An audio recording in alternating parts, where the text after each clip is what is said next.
王绪溢博士。王博士呢，他也是我们师范人，因为他是师范学校毕业，在小学教过书，但是呢，他一路上精进努力，所以念到中央大学的资讯博士。然后呢，他发现了资讯教育，特别是在我们要形成21世纪的智慧人，需要很多的理念、很多的方法，所以因此他毅然决然投入这样的一个智慧教室、远距教学的这种规划工作。不只是在国内，而且在国际上呢，扬眉吐气。因此，今天我们看到了有这么多的好朋友，来自国外的好朋友来，都是来自于他平常经营的。所以，因此呢，他今天要跟我们分享他怎么样的去经营这个一个 smarter education， 就是如何来做一个现代的智慧人。我们首先来欢迎 Dr. Wang， 好，谢谢。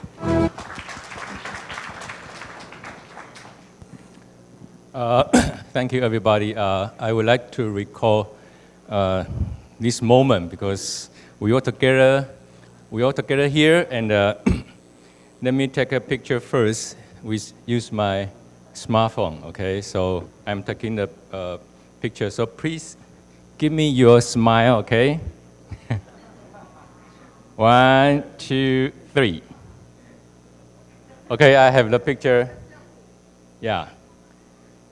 Maybe now you can see where, yeah, there. Yeah, I use the High TA app running on teachers' mobile. So anytime teachers can send pictures from his smartphone, okay? Today I would like to talk about the way to the success of smarter education. And I would like to share share some experience. The examples I saw in different countries, and share with you how do I think of it. Okay.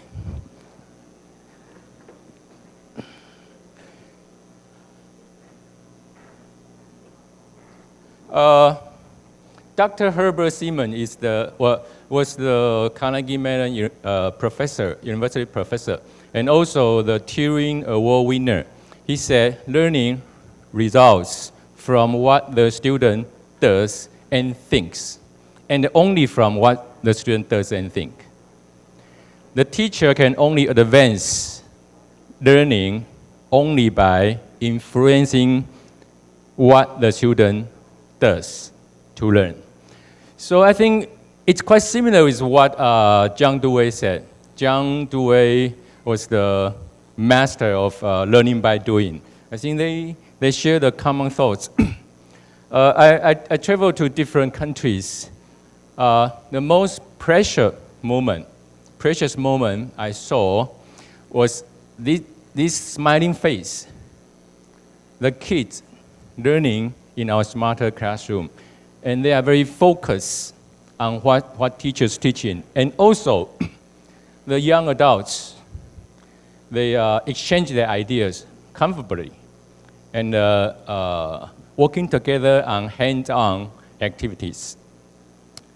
Back to smart education, the market size of, according to a market research agency, the market size of smarter education will be $105 billion this year. And 5 years later, the market size is going to be $446 billion, which is a very huge market. About the smart education, it includes not only hardware, but also software, content, cloud service. Now, there are so many countries that invest a lot in smart education. We can see from different countries. I presented my PhD research on a mobile learning device in the year 2002. in Sweden. Maybe some of you don't know what happened in the year 2002.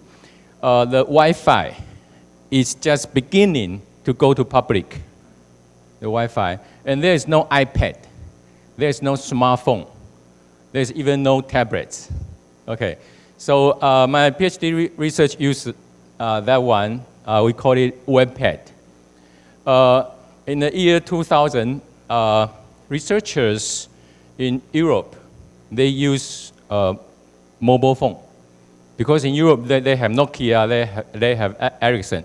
So their research is most focused on how to use a mobile phone to facilitate students' learning. And in the US, the researchers focus on how to use PDA. The mobile phone and the PDA are all very small size screen. That is the first time they saw this kind of large size handwriting device. So they are very surprised. Before 2002, I worked the PhD research in 3 Taipei elementary classrooms, which is in Nanhu Primary School. And with the help from Mr. Han sitting there. At that time, he was the director of Taipei City Education Bureau. In the year 2005, MIT announced a project called One Laptop Per Child. The project intends to deliver to every student 1 laptop at the cost $100 US. In the year 2005, it's not possible. Only a tablet costs only 100. So now, this year is 2015. This project is going to dead. Nobody is talking about 1 laptop per child. The second example is from Turkey. In the year 2011, Turkey announced a project called Fatih. They tried to equip 450 large-size smart display in classroom, which is a smart board, and deliver 11 million tablets to every student in Turkey.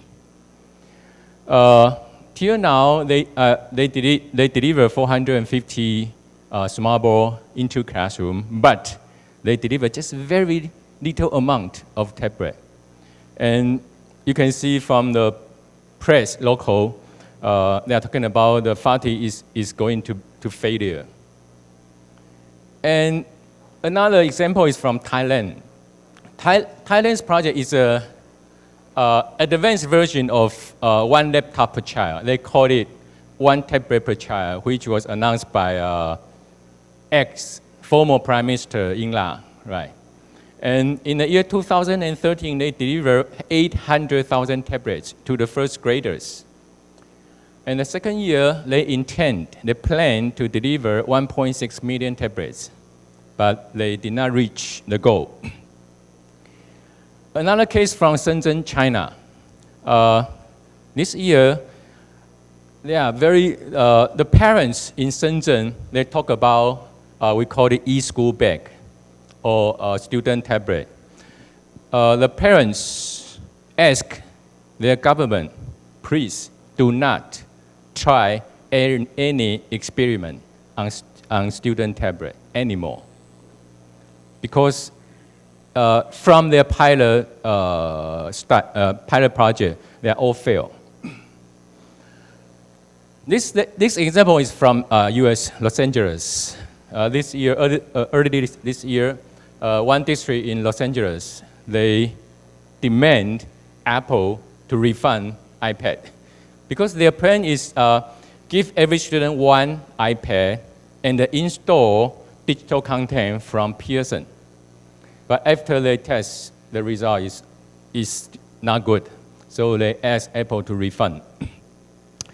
The Len Nugent, the executive director of State Educational Technology Directors Association, I think his conclusion is very good. He said, why would people think that just putting a computer in front of a kid is going to change that. It's going to change teaching and learning.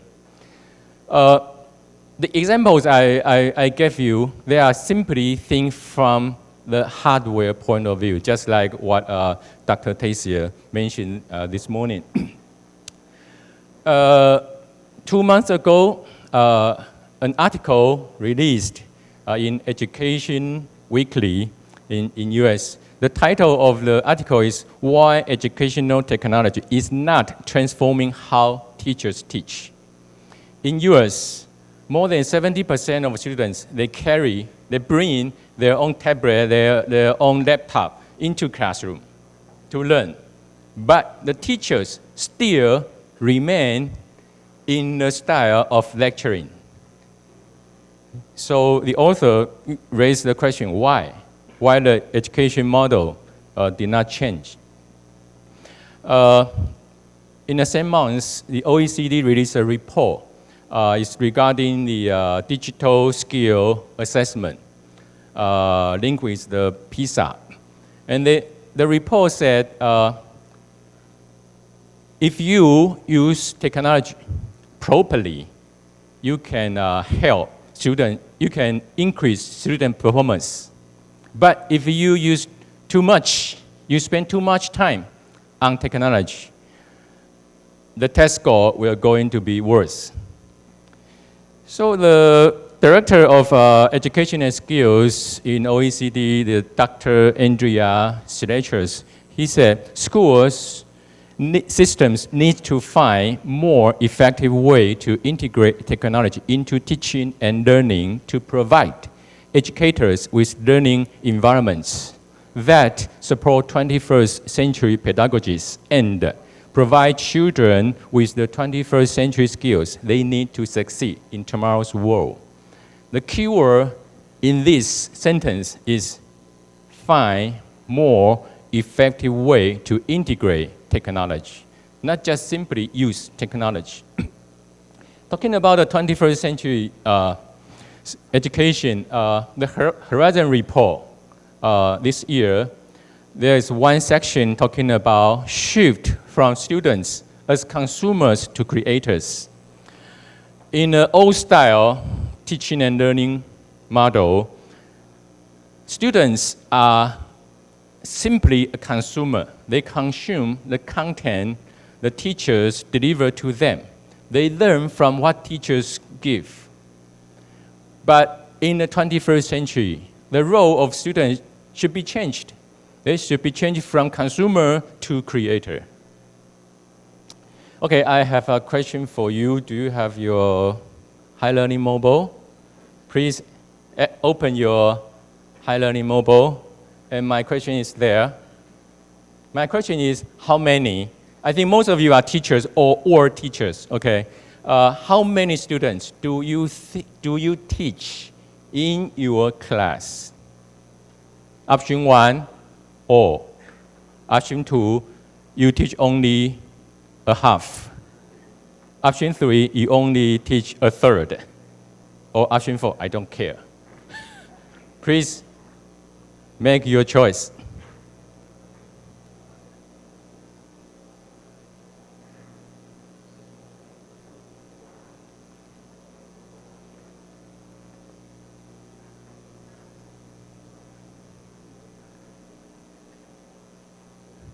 Okay, because of the time limitation, so I have to show the result.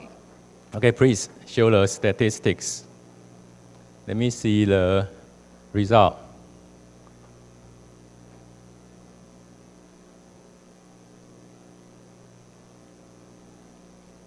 Okay. 61% of you think you teach all students in your class, okay? And there are 2 of you think I don't care. Okay, let's face in the facts. According to educational magazine, they conduct a survey. They find something, okay? The first one, 61% of primary and secondary students in Taiwan, they feel pressure about their learning. If they feel pressure, they don't happy, okay?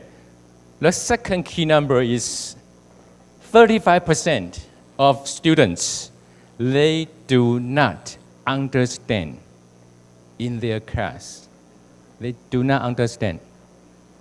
Another 33% of students, they feel boring when they sitting in the classroom.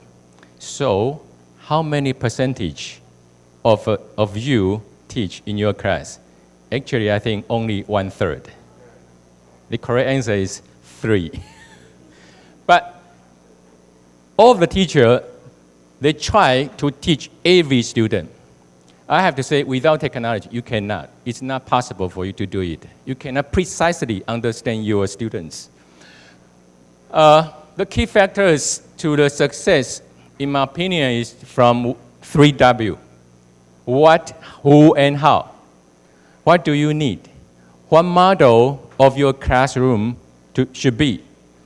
And who is going to teach in that new modeled classroom? And how do they teach?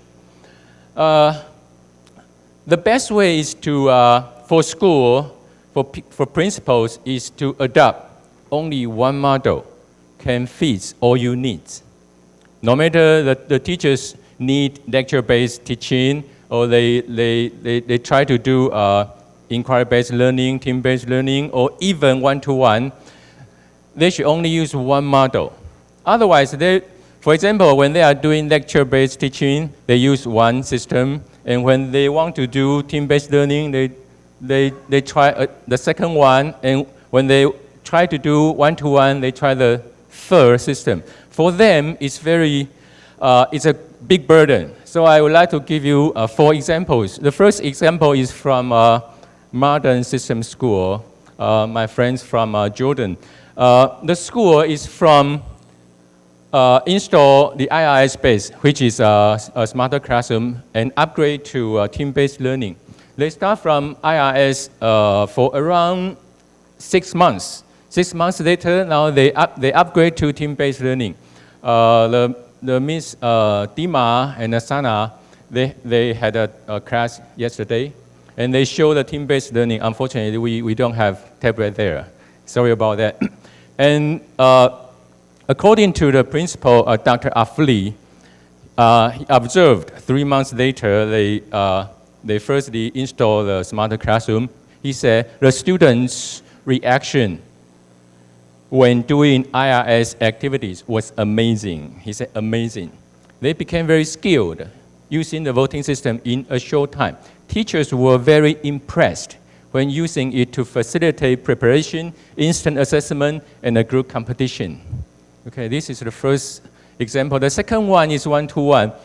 This school comes from Guangdong.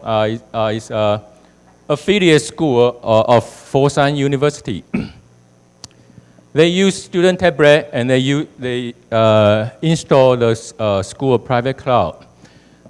There are 30 classrooms, and all the 30 classrooms use Team Model Smarter Classroom. Among the 30, 10 of them are one-to-one, which means every student use one tablet in their learning every day.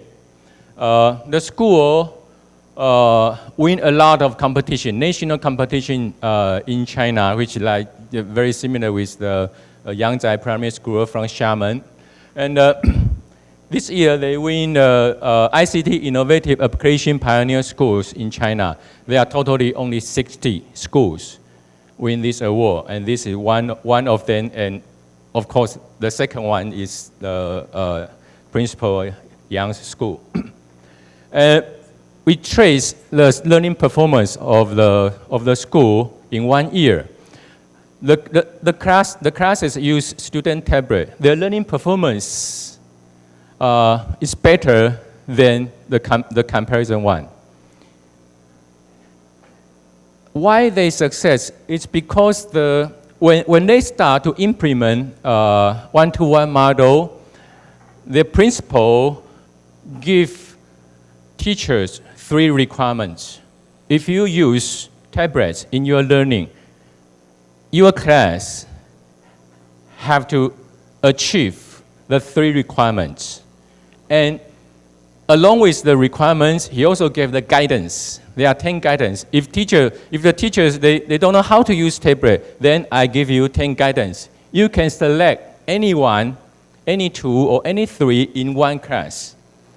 Because of the help, they're doing very, very success now. In China, I can say this is the only one success school who is using student tablet in a large scale. The third model is big data analysis. This example is from Lixia, Shandong, Lixia district. Power has mentioned early this morning. They remodel their traditional test paper examination. After the student answer to the question on the exam paper, and they scan every paper, every test paper, and retrieve the data from the test paper, upload to the cloud to do diagnosis and analysis. After the diagnosis, every student, every teacher, and every principal will receive diagnosis report so that they can fully aware of the student, of the teacher's teaching. This is data from their trial. There are more than 21,000 students attended in this trial. After the test, the student will receive the result. How do they read the result? They can watch their diagnosis report from tablet. Here? Okay. The student just simply open the app running on their tablet, and they can press the diagnosis report, please. And when they will receive the notification and press on the notification and read their report here. Please show the report. Yeah, this is a report for individual students. Yeah. So for teachers and for the school, actually they didn't do any extra works. But for students, they can receive, they can precisely know how their performance. And the fourth example is from Thailand. All my friends are here. Later, Dr. Narong will maybe give you some more detail. I just briefly introduce. Actually, Thailand is the first one who used distance team model smarter classroom in the world. The teacher Wang Isa there. Teacher Wang Isa teach in Nakhon Phra Patong province in her school, Phra Patong Vidyalaya, and teach 3 classrooms, one located in Bangkok, one located in Chiang Mai. All the 3 classrooms, they all participate in Miss Wang Isa's math classroom. We can watch a short clip. The location, and all the 3 classrooms, they can vote to teacher's question. They can vote. And after teacher receive students' answers,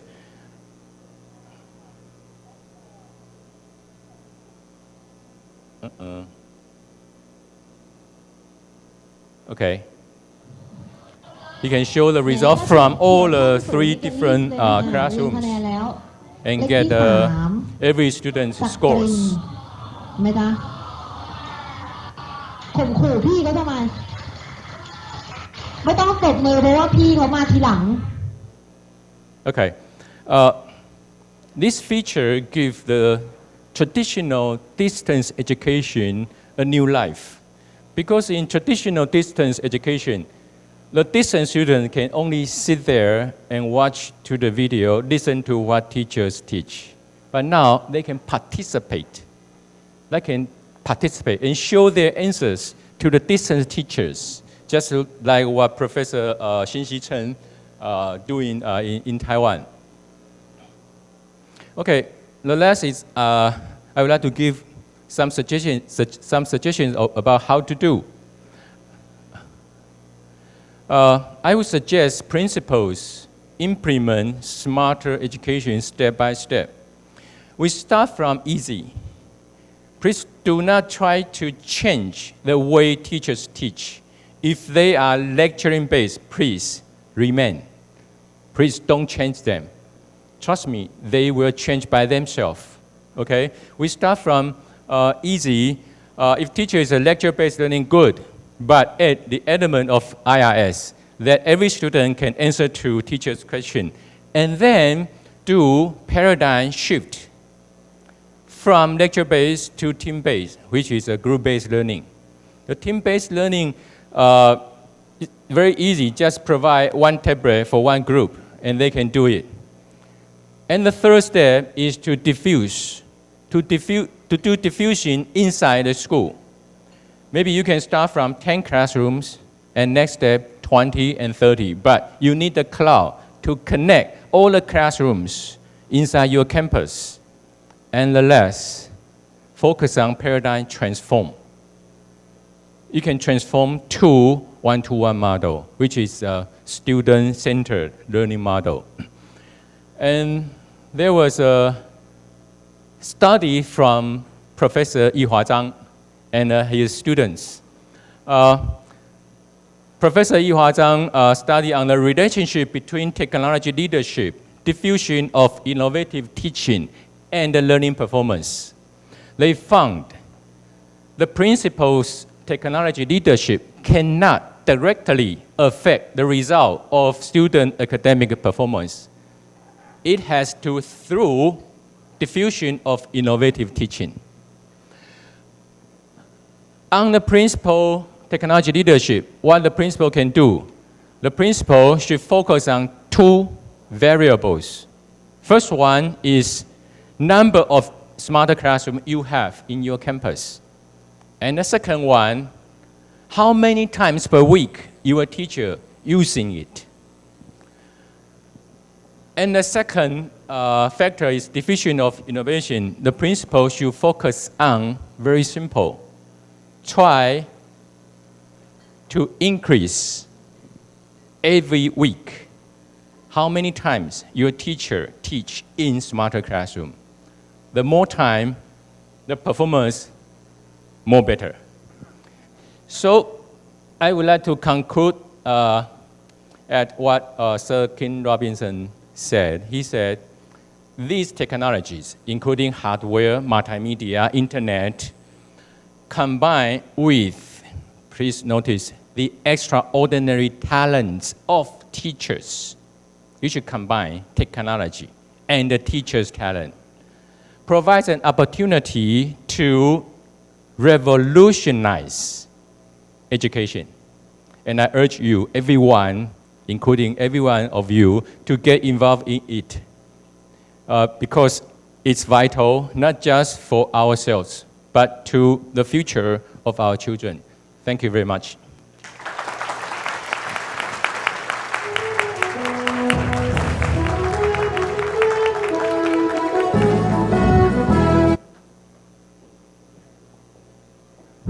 哇，专家一出手便知有没有哈。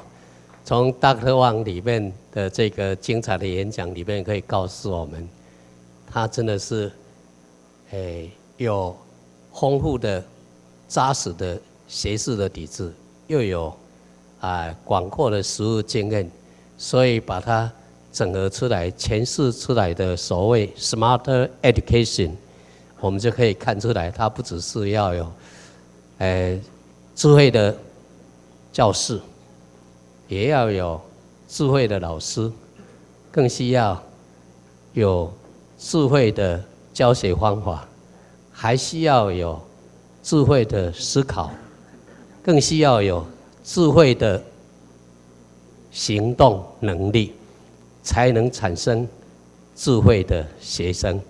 我们说 Dr. Wang 这一套的这个教育翻转的这些实际的经验，精彩不精彩啊？再给他鼓励。